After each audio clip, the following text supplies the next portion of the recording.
per Cristo, a una vita nuova in Cristo, nello Spirito Santo.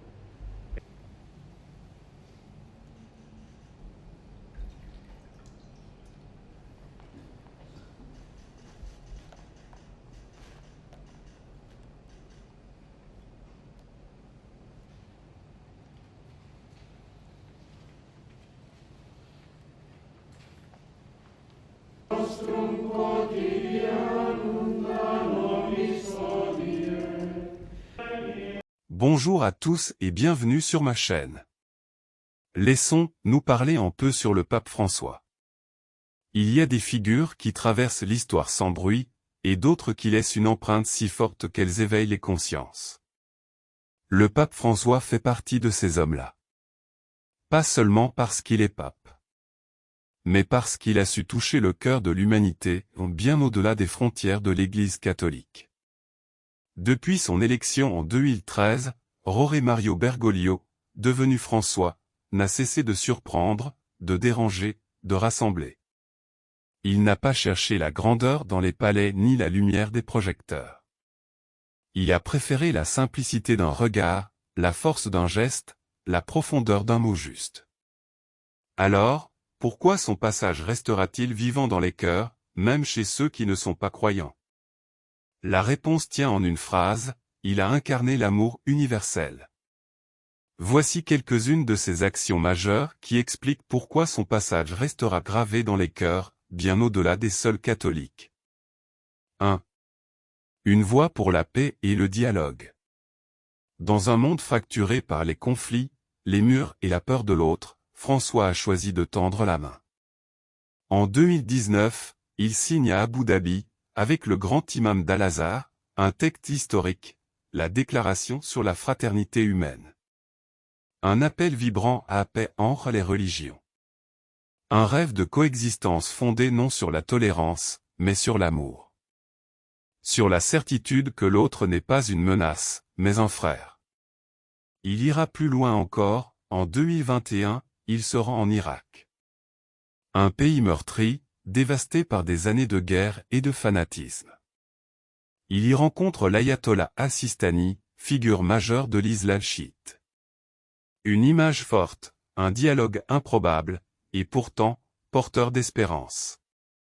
François ne parle pas seulement aux croyants. Il parle à l'humanité. 2. Un prophète de l'écologie intégrale.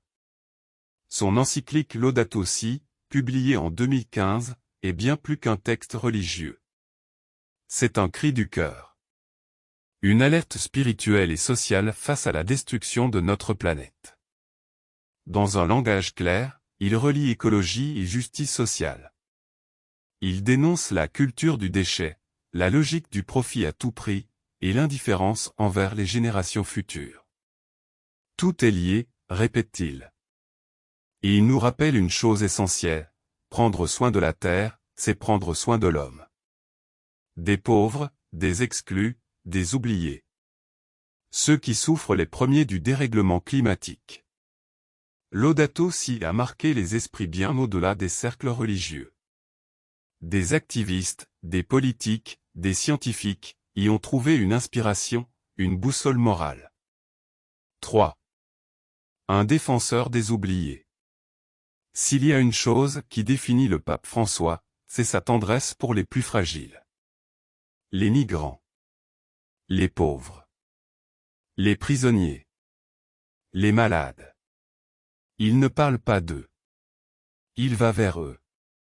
Il a lavé les pieds de détenus, accueilli des réfugiés au Vatican, embrassé des enfants défigurés, pleuré avec des mères en deuil. Et surtout, il a redonné un nom, un visage, une dignité à ceux qu'on ne voit plus. À ceux qu'on oublie trop vite. La mondialisation de l'indifférence, dit-il, est une maladie de notre temps. Mais lui, il choisit de voir. De s'arrêter. De tendre la main. 4. Une miséricorde qui libère. François ne cherche pas une église parfaite. Il veut une église qui soigne. Une église comme un hôpital de campagne, disait-il. Il a ouvert des chemins de réconciliation pour les divorcés remariés. Il a invité à accueillir les personnes, non pas avec des slogans, mais avec un cœur de pasteur. Sans changer la doctrine, il a changé le ton. Il a déplacé le centre de gravité de l'Église, du jugement vers la miséricorde. Quand on lui a demandé ce qu'il pensait des homosexuels, sa réponse a traversé le monde. Qui suis-je pour juger? 5. Une Église dépouillée, proche, humaine.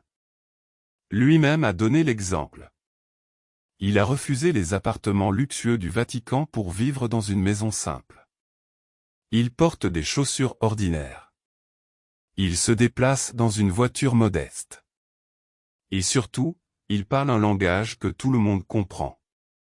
Pas de jargon. Pas de formules creuses. Mais des mots qui touchent, qui réveillent, qui rassemblent. Je préfère une église accidentée, blessée, salie par être sortie dans la rue, plutôt qu'une église malade de la fermeture. 6. Des paroles qui traversent les frontières. Avec ses textes comme Fratelli Tutti ou ses homélies du dimanche, François parle de politique, d'économie, de société, mais toujours avec le regard d'un père, d'un frère, d'un homme. Il invite chacun, croyant ou non, à se poser la question essentielle. Quelle trace je veux laisser dans le cœur des autres? 7. L'héritage d'un cœur ouvert. Ce qui restera de lui, ce ne sont pas seulement des réformes ou des écrits.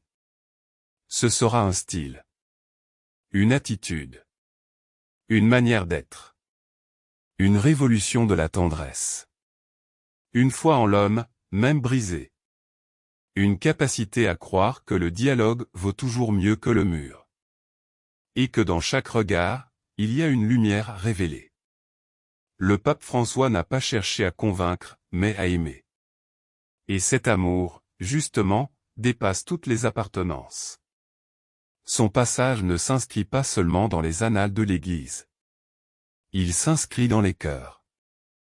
Dans l'histoire intime de millions de gens, croyants ou non, qui se sont sentis, un jour, vus, entendus, respectés. Alors oui, quand son pontificat prendra fin, ce ne seront pas les titres qui resteront. Mais cette impression forte, durable, bouleversante. Il a marché avec nous. Et il a fait de la foi une lumière pour tous. Bref, le pape François a marqué l'histoire par un style et une approche profondément humain, ouvert, et tourné vers les marges. Ses réalisations ont souvent dépassé le cadre strictement religieux pour toucher les consciences à travers le monde.